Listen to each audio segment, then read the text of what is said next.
এয়া গাহৰি মাংস ঘৰৰে এটা গাহৰি আছিলে বেপাৰীক বিকিলোঁ তাৰে অলপ ল'লোঁ আৰু ইয়াকে কেনেকৈ ৰান্ধি খালোঁ আপোনালোকক দেখাবলৈ লৈছোঁ।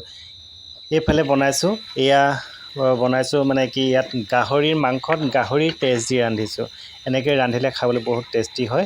ইয়াত মা মছলা একো দিয়া নাই মাত্ৰ পিঁয়াজৰ বাহিৰে। আৰু এইফালে ৰান্ধিছোঁ পিঠাৰ লগত মানে ভজা পিঠা চাউলৰ ভজা পিঠাৰ লগত ৰান্ধিছোঁ। এইটো বহুত খাবলৈ টেষ্টি হয়। ইয়াতো মা মছলা একো দিয়া নাই মাত্ৰ পিঁয়াজৰ বাদে একো দিয়া নাই বহুত সোৱাদযুক্ত হয়। এইফালে থালিখন হ'ল আৰু এয়া দেখিছে এইখিনি গাহৰিৰ তেজৰ লগত ৰন্ধা মাংসখিনি আৰু এইফালে পিঠা শাক চাউলৰ পিঠাৰ পৰা বনোৱা মাংস। এইখন বহুত টেষ্টি হয়। আপোনালোকে কেতিয়াবা খাইছেনে? কেতিয়াবা খাই চাবচোন বহুত ভাল। ইয়াত সুস্বাদ হয়। আপোনালোকে ভিডিঅ'টো কেনেকুৱা পালে কমেণ্ট কৰি জনাবলৈ নাপাহৰিব। ভাল পালে লাইক এটা কৰি দিব দেই। তাৰে আশাৰে আজিলৈ আহিছোঁ। বাই।